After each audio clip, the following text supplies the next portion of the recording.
السلام علیکم ورحمۃ اللہ تعالی وبرکاتہ۔ نحمده ونصلي ونسلم على رسوله الكريم اما بعد فاعوذ بالله من الشيطان الرجيم بسم الله الرحمن الرحيم ان الله وملائكته يصلون على النبي يا ايها الذين امنوا صلوا عليه وسلموا تسليما اللهم صل على سيدنا ومولانا محمد معدن الجود والكرم وآله الكرام وابنه الكريم وبارك وسلم صلاة وسلاما عليك يا رسول الله صلی اللہ تعالی علیہ وسلم۔ عزیزان ملت اسلامیہ، اس سے پہلے ہم نے سورہ بقرہ آیت نمبر 24 تک تفسیر قرآن سماعت کی۔ آیت نمبر 25 میں اللہ تبارک و تعالی ارشاد فرماتا ہے وَبَشِّرِ الَّذِينَ آمَنُوا وَعَمِلُوا الصَّالِحَاتِ أَنَّ لَهُمْ جَنَّاتٍ تَجْرِي مِنْ تَحْتِهَا الْأَنْهَارُ كُلَّمَا رُزِقُوا مِنْهَا مِنْ ثَمَرَةٍ رِزْقًا قَالُوا هَذَا الَّذِي رُزِقْنَا مِنْ قَبْلُ وَأُتُوا بِهِ مُتَشَابِهًا وَلَهُمْ فِيهَا أَزْوَاجٌ مُطَهَّرَةٌ وَهُمْ فِيهَا خَالِدُونَ۔ ترجمہ ہے، اور ان لوگوں کو خوشخبری دو جو ایمان لائے اور انہوں نے اچھے عمل کیے کہ ان کے لیے ایسے باغات ہیں جن کے نیچے نہریں بہہ رہی ہیں۔ جب انہیں ان باغوں سے کوئی پھل کھانے کو دیا جائے گا تو کہیں گے یہ تو وہی رزق ہے جو ہمیں پہلے دیا گیا تھا، حالانکہ انہیں ملتا جلتا پھل پہلے دیا گیا تھا۔ اور ان یعنی جنتیوں کے لیے ان باغوں میں پاکیزہ بیویاں ہوں گی اور وہ ان باغوں میں ہمیشہ رہیں گے۔ وَبَشِّرِ الَّذِينَ آمَنُوا وَعَمِلُوا الصَّالِحَاتِ، فرمایا کہ ان لوگوں کو خوشخبری دے دو جو ایمان لائے اور جو نیک عمل کرتے ہیں، اور نیک لوگ ہیں یوں سمجھ لیں ایمان والے۔ اللہ تعالیٰ کی سنت یہ ہے کہ قرآن میں ترہیب یعنی ڈرانے کے ساتھ ساتھ ترغیب بھی ذکر فرماتا ہے، لوگوں کو رغبت بھی دلاتا ہے۔ دیکھیے آپ تو قرآن مجید کے اندر کہیں پہ جہنم کا ذکر ہے تو کہیں پر جنت کا بھی ذکر ہے، کہیں پر کافروں کے عذاب کا تذکرہ فرمایا گیا ہے تو جنتیوں کے اور ایمان والوں کے ثواب کا بھی ذکر فرمایا گیا۔ تو پہلے دیکھیں ابھی یہاں تک جو ساری باتیں بیان کی ان میں منافقین کا ذکر ہوا، کافروں کا ذکر ہوا، اور اس سے پہلے خاص طور پر جو آیت کریمہ آئی اس میں قرآن شریف کا جو انکار کرنے والے لوگ تھے، جو اس کے کلام الہی ہونے کا انکار کرنے والے تھے، ان کو چیلنج کیا گیا، پھر ان کا عذاب ذکر کیا گیا کہ اگر وہ اپنی اس بات سے باز نہیں آئیں گے تو ان کو اس آگ سے ڈرنا چاہیے جس کا ایندھن آدمی اور پتھر ہے، تو ان کے عذاب کا ذکر کیا گیا اور ان کا ٹھکانہ بتا دیا گیا۔ تو ترغیب کے ساتھ ترہیب بھی ہوتی ہے، یعنی اللہ تبارک و تعالیٰ قرآن مجید کے اندر کہیں لوگوں کو جہنم سے ڈراتا ہے تو کہیں جنت کی رغبت بھی دلاتا ہے۔ اسی لیے کفار اور ان کے اعمال و عذاب کے ذکر کے بعد مؤمنین اور ان کے اعمال و ثواب کا ذکر فرمایا اور انہیں جنت کی بشارت دی۔ صالحات، اس آیت کریمہ میں صالحات کا لفظ ہے کہ وَعَامِلُوا الصَّالِحَاتِ، اب یہ صالحات سے مراد کیا ہے؟ تو فرماتے ہیں کہ یعنی نیکیاں وہ عمل ہیں جو شرعاً اچھے ہوں، شرعی اعتبار سے ہر اچھا کام صالحات میں شمار ہوگا، ہر نیک کام وہ صالحات میں شمار ہوگا، اور ان میں فرائض و نوافل سب شامل ہے، فرض، واجب، سنت، نفل، جتنے بھی اچھے کام ہیں وہ سب نوافل میں شامل ہیں، اور ایسے لوگوں کو یہاں پہ بشارت دی گئی ہے جنت کی۔ یہاں بھی ایمان اور عمل کو جدا جدا بیان کیا گیا، پہلے ایمان کا ذکر کہ وَبَشِّرِ الَّذِينَ آمَنُوا، خوشخبری دو ان کو جو ایمان لائے، پھر عمل کا ذکر کیا اور نیک عمل کیے، تو عمل اور ایمان کو دونوں چیزوں کو الگ الگ ذکر کیا۔ تو اس سے کیا پتہ چلتا ہے؟ اس سے یہ معلوم ہوا کہ عمل ایمان کا جز نہیں ہے، عمل ایمان کا حصہ نہیں ہے، ایمان ایک الگ شے ہے اور عمل الگ شے ہے۔ ایمان ایک باطنی چیز ہے، تصدیق بالقلب اور اقرار باللسان کا نام ہے، جو دل میں جو تصدیق ہوتی ہے اسی کو زبان سے کہنا، اس کو جو ہے کہ ایمان کہا جاتا ہے، اور ظاہری جو اعمال ہیں وہ عمل، اس کو ظاہر سی بات ہے اس کو عمل کہیں گے، تو دونوں الگ الگ ہے۔ یہی وجہ ہے کہ دل میں اگر ایمان ہے تو اسے جنت ملے گی، اور اگرچہ اس نے برے اعمال کیے ہوں گے، برے اعمال کی اس کو سزا ملے گی، لیکن آخرکار اگر دل میں ایمان ہے تو اس کے ایمان کی وجہ سے اسے جنت میں داخل کیا جائے گا۔ یہ بات اس سے ثابت ہوئی کہ عمل الگ چیز ہے اور ایمان الگ چیز ہے۔ وَأُتُوا بِهِ مُتَشَابِهًا، اور انہیں ملتا جلتا پھل دیا گیا، جنتیوں کو ملتا جلتا پھل دیا گیا۔ اب یہ ملتا جلتا کا مطلب کیا ہے؟ تو اس کو بیان کرتے ہیں کہ جنت کے پھل کی رنگت آپس میں ملتی جلتی ہوگی. یہ جو پھل ہوں گے جنت کے جو پھل ہوں گے آپس میں ایک دوسرے سے ملتے جلتے ہوں گے، رنگ کے اعتبار سے، سائز کے اعتبار سے، دکھنے کے اعتبار سے، شکل و صورت کے اعتبار سے. یہ جو پھل ہوں گے جنت کے یہ آپس میں ملتے جلتے ہوں گے، مگر ذائقے میں جدا جدا ہوں گے. دیکھنے میں ایک جیسے لگیں گے لیکن ذائقہ اور ٹیسٹ ہر پھل کا الگ الگ ہوگا. یہ شان ہوگی جنت کی نعمتوں کی. اس لیے ایک دفعہ پھل مل جانے کے بعد جب دوبارہ پھل ملیں گے تو جنتی کہیں گے کہ یہ پھل تو ہمیں پہلے بھی مل چکا ہے، مگر جب وہ کھائیں گے تو اس سے نئی لذت پائیں گے اور ان کا لطف بہت زیادہ ہو جائے گا. اسی لیے فرمایا کہ ملتے جلتے، یہ تو ہمیں ملتا جلتا پھل دیا گیا، یعنی وہ یہ کہیں گے کہ یہ تو ہم پھل پہلے بھی کھا چکے ہیں، دیکھنے میں چونکہ وہ پہلے والے پھل جیسا ہی ہوگا رنگت میں، شکل و صورت میں، لیکن جب اسے کھائیں گے تو بالکل ہی الگ ذائقہ انہیں محسوس ہوگا. جو پہلے وہ پھل کھا چکے تھے اس سے بالکل الگ ہی ٹیسٹ ان کو محسوس ہوگا، اور جو پہلے انہیں لطف آیا تھا اس سے کئی زیادہ لطف دوسرے والے پھل میں آئے. یہ شان اس کا تو ایک معنی یہ بتایا گیا، اور دوسرا ایک معنی یہ بیان کیا گیا ہے کہ انہیں دنیاوی پھلوں سے ملتے جلتے پھل دیے جائیں گے تاکہ وہ ان پھلوں سے مانوس رہیں، لیکن جنتی پھل ذائقے میں دنیاوی پھلوں سے بہت بلند و بالا اور اعلیٰ قسم کے ہوں گے. یعنی وہ کیا ہوگا کہ جنت میں جب پھل دیے جائیں گے تو دنیا میں جیسے سیب ہوتا ہے، جیسے امرود ہوتا ہے، جیسے آم، یہ جو پھل ہوتے ہیں اسی طرح کے ملتے جلتے پھل انہیں جنت میں دیے جائیں گے تاکہ وہ مانوس رہیں کہ ہاں یہ پھل تو ہم دنیا میں کھا کر آئے. وہ یہ کہیں گے بھی دیکھ کر کے یہ تو وہی سیب سے ملتا جلتا پھل ہے، یہ آم سے ملتا جلتا پھل ہے، یہ امرود سے ملتا جلتا پھل ہے، لیکن جب اسے کھائیں گے تو انہیں پتہ چلے گا کہ یہ تو بہت ہی بلند و بالا اعلیٰ قسم کا ذائقہ ہے. وہ جو دنیا کے اندر جو ہم نے پھل کھائے تو وہ تو اس کے سامنے کوئی حیثیت نہیں رکھتے. ایسا ذائقہ ہوگا جنت کے پھلوں کا. آگے ذکر ہے ازواج مطہرہ، پاکیزہ بیویاں. جنتیوں کو پاکیزہ بیویاں بھی عطا کی جائیں گی. جنتی بیویاں خواہ حوریں ہوں یا اور، سب کی سب تمام ناپاکیوں اور گندگیوں سے مبرہ اور پاک ہوں گی. نہ جسم پر ان کے میل ہوگا نہ کوئی اور گندگی ہوگی. یہ بات بھی ذہن میں رہنی چاہیے کہ جنت میں حوریں جنتیوں کو دی جائیں گی ان کی بیویاں بنا کر. اسی طریقے سے جو دنیا میں بیویاں ہوں گی اور ان کے شوہر کی فرما بردار و اطاعت گزار ہوں گی، اگر وہ اپنے شوہروں کے ساتھ ہی رہنا چاہیں تو جنت میں ان کو ان کے شوہر کی بیویاں ہی بنا دیا جائے گا. لیکن دنیا کی طرح معاملات نہیں ہوں گے، دنیا کی طرح میل کچیل اور ناپاکیوں گندگیوں کے معاملات نہیں ہوں گے، بلکہ جنت میں کسی بھی طرح کی گندگی کا، ناپاکی کا کوئی تصور ہی نہیں. ساری گندگیاں اور ساری ناپاکیاں، میل کچیل سب ختم ہو جائے گا. اور اس کے ساتھ ہی وہ بد مزاجی اور بد خلقی سے بھی پاک ہوں گی. مزاج بھی ان کا ایک دم اچھا ہو، بد مزاجی ان کی بالکل دور ہو جائے گی. جیسے آج کل معاملات ہوتے ہیں کہ بیویوں کے اندر کبھی ایسی کوئی صفت ہوتی، بری صفت، بد مزاجی، کبھی کڑوی بات بول دینا یا کبھی کچھ گستاخی والی بات کر دینا اور توہین آمیز گفتگو کرنا جس کی وجہ سے شوہر کو کبھی غصہ آ جاتا ہے. ایسی بد مزاجی کے اور بد اخلاقی کے، بدتمیزی کے معاملات بھی پیش آتے ہیں. یہ ساری چیزیں بھی جنت میں ختم کر دی جائیں گی. جو جنت کی بیویاں ہوں گی وہ بد مزاجی سے، بد اخلاقی سے، گستاخیاں یا نامناسب باتوں سے پاک ہوں گی. وَهُمْ فِيهَا خَالِدُونَ، اور وہ ان باغوں میں ہمیشہ رہیں گے. جو جنتی ہیں جب وہ جنت میں چلے جائیں گے وہ ہمیشہ جنت میں رہیں گے. اور وہ جہنمی جن کی قسمت میں کفر لکھ دیا گیا ہے، جو کافر ہیں، جن کا خاتمہ کفر پر ہوا ہے، جب وہ جہنم میں چلے جائیں گے تو پھر وہ ہمیشہ جہنم میں رہیں گے. جنتی ہمیشہ جنت میں رہیں گے اور جہنمی ہمیشہ جہنم میں رہیں گے. جنتی نہ کبھی فنا ہوں گے اور نہ جنت سے نکالے جائیں گے. لہٰذا جنت اور اہل جنت کے لیے فنا نہیں، بلکہ یہاں تک فرمایا گیا کہ جب جنتی جنت میں چلے جائیں گے، یہاں تک کہ وہ مومنین جو گناہوں کی سزا بھگتنے کے لیے جہنم میں گئے ہوں گے وقتی طور پر، وہ بھی جب اپنے گناہوں کی سزا بھگت لیں گے تو انہیں بھی جہنم سے نکال کر جنت میں ڈال دیا جائے گا ان کے ایمان کی وجہ سے.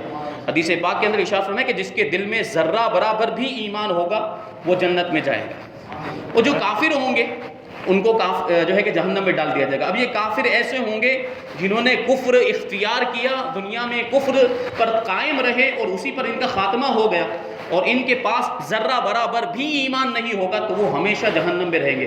اب جب جنتی جنت میں پہنچ گئے، جہنمی جہنم میں، تو فرمایا گیا ہے کہ پھر ایک موت کو ایک مینڈھے کی شکل میں، جس کو ہم لوگ گھیٹا کہتے ہیں، اس مینڈھے کی شکل میں موت کو جنت اور جہنم کے درمیان فرشتے لے کر آئیں گے اور موت کو بھی ذبح کر دیا جائے گا. موت کو یعنی اس مینڈھے کو ذبح کر دیا جائے گا اور فرشتے کہیں گے کہ آج موت کو بھی موت آ گئی، اب اس کے بعد کسی کو مرنا نہیں ہے. جو جنت میں چلا گیا وہ ہمیشہ جنت میں رہے گا، اور جو جہنم میں چلا گیا وہ ہمیشہ جہنم میں رہے گا۔ کسی کو فنا نہیں ہے، ہمیشہ جو جنتی ہوں گے وہ جنت کی لذتوں میں، نعمتوں میں رہیں گے، اور جو جہنمی ہیں، جو کافر ہوں گے، وہ ہمیشہ جہنم کے عذاب میں اور وہاں کی سزاؤں میں مبتلا رہیں گے۔ تو اللہ تبارک و تعالیٰ سے ہمیں دعا کرنی چاہیے کہ اللہ تبارک و تعالیٰ ہمیں جہنم سے محفوظ فرمائے اور جنت کا حقدار ہمیں بنائے۔ آگے اللہ تبارک و تعالیٰ ارشاد فرماتا ہے کہ ان اللہ لا یستحیی ان یضرب مثلا ما بعوضۃ فما فوقها فاما الذین آمنوا فیعلمون انہ الحق من ربهم واما الذین کفروا فیقولون ماذا اراد اللہ بہذا مثلا یضل به کثیرا ویہدی به کثیرا وما یضل به الا الفاسقین۔ ترجمہ ہے کہ بے شک اللہ اس سے حیا نہیں فرماتا کہ مثال سمجھانے کے لیے کیسی ہی چیز کا ذکر فرمائے، مچھر ہو یا اس سے بڑھ کر کوئی چیز۔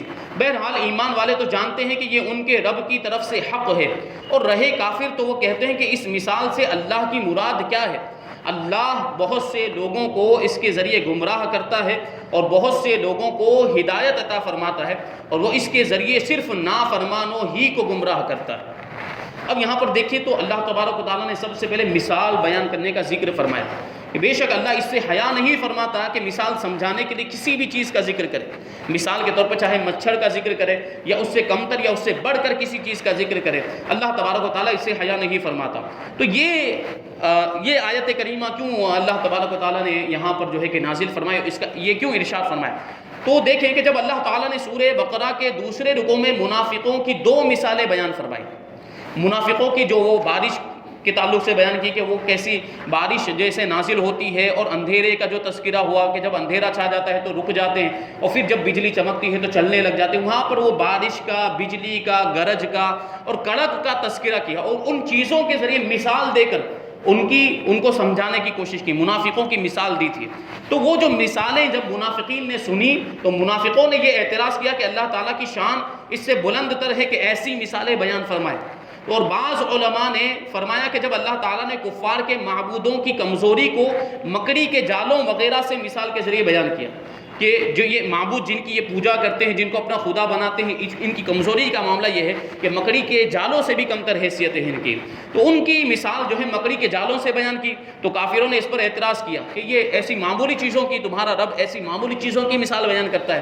تو ان کے رد میں یہ آیت کریمہ نازل ہوئی کہ اللہ تبارک و تعالیٰ اس سے حیا نہیں فرماتا کہ بات سمجھانے کے لیے مثال پیش کرے، اور وہ مثال چاہے بھی کسی بھی چیز کی ہو، چاہے مچھر کی ہو۔ اور پھر آپ یہ بات ذہن میں رکھیں کہ بات سمجھانے کے لیے مثالیں دی جاتی ہیں، اور مثالوں کے ذریعے سے بات بہت جلدی ذہن نشین ہو جاتی ہے۔ یہ تو دنیاوی معاملات کے اندر بھی ہم دیکھتے ہیں، چونکہ مثالوں کا بیان حکمت کے مطابق اور مضمون کو دل نشین کرنے والا ہوتا ہے، اور ماہرین کلام کا یہ طریقہ ہے، اس لیے مثال بیان کرنے پر اعتراض کرنا، سوال اٹھانا یہ غلط ہے۔ مثال جو ہوتی ہے وہ سمجھانے کے لیے ہوتی ہے، اب چاہے وہ کسی بھی چیز کی مثال ہو۔ تو اللہ تبارک و تعالیٰ نے منافقین کا اور کافروں کا رد اس آیت کریمہ میں فرمایا، یضل بہ کثیرا ویہدی بہ کثیرا وَيَهْدِي بِهِ كَثِيرًا، اللہ بہت سے لوگوں کو اس کے ذریعے گمراہ کرتا ہے۔ ان الفاظ سے کافروں کو جواب دیا گیا کہ مثالیں بیان کرنے سے اللہ تعالیٰ کا کیا مقصود ہے، اللہ کی مراد کیا ہے۔ نیز مومنوں اور کافروں کے مقولے اس کی دلیل ہیں کہ قرآنی مثالوں کے ذریعے بہت سے لوگ گمراہ ہو جاتے ہیں جن کی عقلوں پر جہالت کا غلبہ ہوتا ہے، جو اس کو سمجھ نہیں پاتے۔ اللہ تبارک و تعالیٰ جو ان آیتوں میں فرمانا چاہتا ہے ان کی عقلیں اس کو سمجھنے سے قاصر ہوتی ہیں، جس کی وجہ سے وہ گمراہ ہو جاتے ہیں۔ جیسے ابھی منافقین کا تذکرہ کیا کہ معاذ اللہ کی ذات پر اعتراض کر دیا، جب انہوں نے یہ مثالیں سنی قرآن مجید کے اندر تو انہوں نے یہ سوال اٹھا دیا کہ اللہ کی ان مثالوں سے کیا مراد ہے، یہ ایسی مثالیں کیوں بیان کی؟ تو اللہ کی ذات پر اعتراض کر کے وہ ایمان سے خارج ہو گئے۔ ویسے بھی دل میں تو وہ منافقین تھے، دل میں تو کفر چھپائے ہوئے تھے، تو وہ ہلاک ہو گئے۔ یہ جہالت کی وجہ سے انہوں نے کیا، اور جن کی عادت صرف ضد، مقابلہ بازی، انکار اور مخالفت ہوتی ہے، اور کلام کے بالکل معقول، مناسب اور موقع محل کے مطابق ہونے کے باوجود وہ اس کا انکار کر دیتے ہیں۔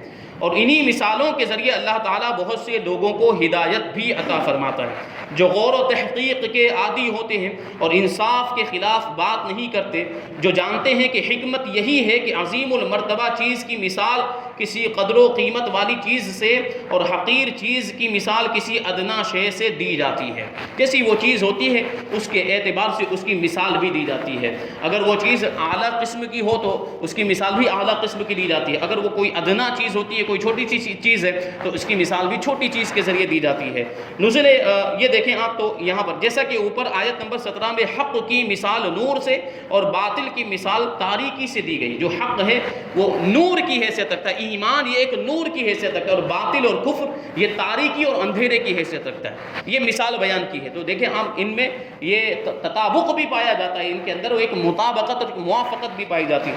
نزول قرآن کا اصل مقصد تو ہدایت اور رہنمائی ہے، لیکن چونکہ بہت سے لوگ اپنی کم فہمی کی وجہ سے قرآن کو سن کر گمراہ بھی ہوتے ہیں، لہٰذا اس اعتبار سے فرمایا کہ قرآن کے ذریعے بہت سے لوگ گمراہ بھی ہو جاتے ہیں. تو اللہ تبارک و تعالیٰ نے جو یہ ارشاد فرمایا کہ یضل بہ کثیرا ویہدی بہ کثیرا، کہ قرآن کے ذریعے اللہ تبارک و تعالیٰ بہت سے لوگوں کو گمراہ بھی فرماتا ہے اور بہت سے لوگوں کو ہدایت بھی عطا فرماتا ہے. مطلب یہ ہے کہ جن کی قسمت میں اللہ تبارک و تعالیٰ نے ہدایت لکھی ہے، صحیح علم جن کو اللہ تبارک و تعالیٰ نے عطا فرمایا، وہ قرآن سے ہدایت حاصل کرتے ہیں. اور جن کی عقلوں پر جہالت کے پردے پڑے ہوئے ہیں، جو ظاہری طور پر علم حاصل کرنے کے باوجود بھی قرآن کے معانی اور مفاہیم کو، اللہ تبارک و تعالیٰ کی مراد اور اس کے مقصود کو سمجھنے سے قاصر ہیں، وہ قرآن کے ذریعے گمراہ بھی ہو جاتے ہیں. تو بہت سے ایسے لوگ ہیں جو اپنے مطلب کے مطابق قرآن کا مفہوم نکالنے کی کوشش کرتے ہیں، قرآن کی آیت کو توڑ مڑوڑ کر پیش کرتے ہیں اپنا مقصد پورا کرنے کے لیے.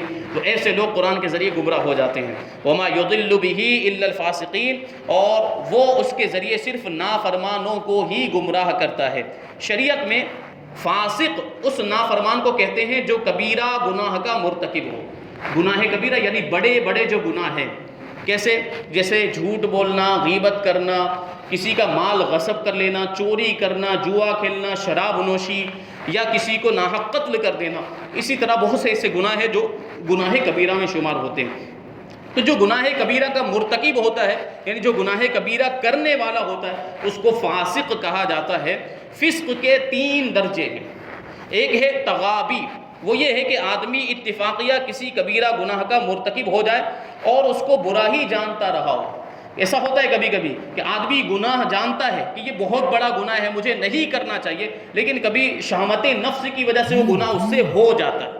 تو اس کو کہتے ہیں اتفاقیہ طور پر گناہ کبیرہ کا ہو جانا، بڑے گناہ کا سرزد ہو جانا، اس کو تغابی کہا جاتا ہے. اور دوسرا ہے انہماک، کہ کبیرہ گناہوں کا عادی ہو گیا، گناہ کبیرہ کی عادت بنا لی، بڑے بڑے گناہ کرتا ہے اور اس سے بچنے کی پرواہ نہیں کرتا. اس کو انہماک کا، جیسے کوئی شرابی ہے، شراب نوشی کرتا ہے اور شراب پینے کا عادی ہو گیا ہے، اب اس کو اس سے بچنے کی بھی کوئی پرواہ نہیں ہوتی، ایسی اس کی عادت پڑ گئی ہوتی ہے کہ پھر وہ پیتا ہی چلا جاتا ہے، پیتا ہی چلا جاتا ہے. تو اس کو انہماک کہیں گے کہ گناہ کبیرہ کے اندر اس طریقے سے وہ ڈوب گیا ہے.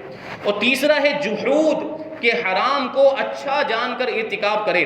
اس درجے والا شخص ایمان سے محروم ہو جاتا ہے. جحود کا کیا مطلب؟ کہ حرام کام ہے اس کو حلال سمجھتے ہوئے کرتا ہے اور اس کو جائز سمجھتے ہوئے کرتا ہے. تو پھر ایسی صورت میں ظاہر سی بات ہے جو حرام قطعی ہے، اگر اس کو کوئی حلال سمجھ لے تو وہ دائرہ اسلام سے خارج ہو جاتا ہے، ایمان سے باہر نکل جاتا ہے. پہلے 2 درجوں میں جب تک سب سے بڑے کبیرہ گناہ یعنی کفر و شرک کا ارتکاب نہ کرے وہ مومن اور مسلمان ہے. تغابی والی صورت کہ اتفاقیہ طور پر کبھی گناہ کبیرہ ہو گیا، اور انہماک والی صورت کہ گناہوں کا عادی بن گیا ہے، شراب نوشی جیسے مثال کے طور پر ہمیشہ پیتا رہتا ہے لیکن اس کو برا سمجھتا ہے، اس کو حلال سمجھ کے نہیں پیتا ہے. تو یہ دونوں درجے کے جو لوگ ہیں یہ اگرچہ بہت برا کام کرتے ہیں لیکن اس کے باوجود ان کا ایمان باقی رہتا ہے، وہ مسلمان رہتے ہیں کیونکہ اس کو برا جانتے، گناہ کو گناہ سمجھتے ہیں. لیکن وہ شخص جو گناہ کو گناہ نہیں سمجھتا ہے، جو حلال کو حرام سمجھ لیتا ہے یا حرام کو حلال سمجھ لیتا ہے، وہ پھر ایمان سے خارج ہو جاتا ہے. تو مذکورہ آیت میں فاسقین سے وہی نافرمان مراد ہیں جو ایمان سے خارج ہو گئے.